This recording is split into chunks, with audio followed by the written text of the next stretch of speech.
अब एक दिन ब्रह्मा जी चले गए विष्णु जी के पास। विष्णु जी अपने सारे नौकर नाकरों के पास आराम से लेटा था। यहाँ तो बान बढ़ाई भी तो बहुत बुरी है ना। और ब्रह्मा जी आए, जब ये खड़े नहीं हुए और न ही सत्कार किया, अक्कदे मेरी बेइज्जती हो जाए, विष्णु जी ने सोची। तो ब्रह्मा जी ने कहा कि मैं तेरा बाप आया हूं और तू मुझे देखकर आकड़ पाड़ा है। विष्णु जी बोला कि मैं तेरा बाप हूं, तो मेरी नाभि कमल से उत्पन्न हुआ है। ब्रह्मा जी कहने लगे कि नहीं, सारा संसार मेरे से उत्पन्न हुआ है और मैं सर्वेश्वर हूं, सबका उत्पन्न करता हूं। इस बात पर दोनों का झगड़ा हो गया। अब हम इस पुस्तक से आपको क्लियर करेंगे। श्री शिव महापुराण, विद्याविधि पंडित ज्वाला प्रसाद जी, मिश्रकृत हिंदी टीका सहित, खेमरा श्री कृष्णदास प्रकाशन, मुंबई। इसके ये देखिएगा, विद्वेश्वर संहिता है ये, 11 पृष्ठ पे विद्वेश्वर संहिता अध्याय 6 भाग 1। इसमें लिखा है, नंदीकेश्वर बोले, जो शंकर भगवान का वाहन है, नंदीकेश्वर बोले कि हे योगेंद्र, आगे एक समय विष्णु भगवान शेष सैया पर अपने गरुड़ादि पार्षदों से संयुक्त लक्ष्मी सहित शयन करते थे, लेटे हुए थे। उस समय ब्रह्म ज्ञानियों में श्रेष्ठ ब्रह्मा जी अपनी इच्छा से वहां आए। सब प्रकार से सुंदर सेज पर शयन करते हुए कमल लोचन विष्णु जी से पूछने लगे, तुम कौन हो जो मुझे देखकर अभिमानी पुरुष के समान शयन करते हो? हे वत्स, हे बेटा। ब्रह्मा जी बोले विष्णु जी से कहने लगे कि हे बेटा उठो, मैं तेरा जनक आया हूं। हे वत्स उठो, देखो मैं तुम्हारा स्वामी आया हूं। आए हुए गुरु को देखकर, गुरु माने बड़े को, जो अभिमान करता है उस द्रोही मूड का प्रायश्चित होना उचित है।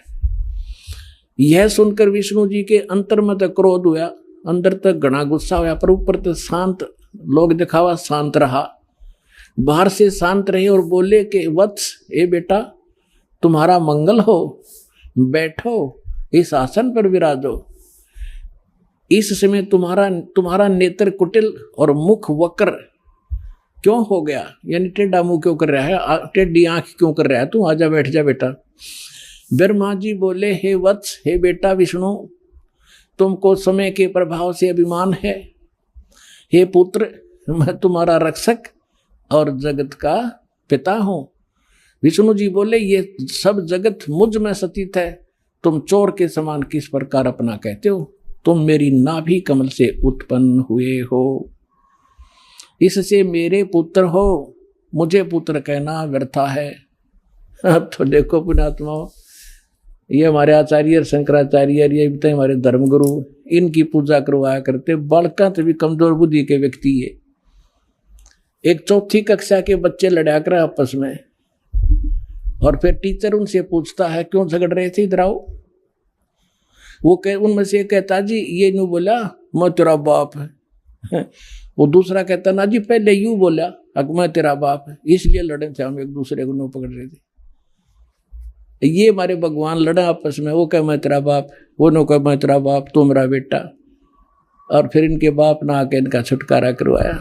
और दिखाता हूँ थोड़ा, एक झलक और रहेगी थोड़ी सी। अब हम ये 11 पृष्ठ पढ़ रहे हैं विद्वेश्वर संहिता का। यहाँ आ गया, नंदीकेश्वर बोले, यहाँ तक हमने पढ़ लिया कि इससे मेरे पुत्र हुए, मुझे पुत्र कहना व्यर्थ है। नंदीकेश्वर बोले, इस प्रकार ब्रह्मा विष्णु दोनों ही रजोगुण से मुग्ध होकर विवाद करने लगे, लड़न लगे। मैं श्रेष्ठ हूं, मैं स्वामी हूं, ऐसा कहकर एक दूसरे को मारने की इच्छा से युद्ध करने में उत्सुक हुए।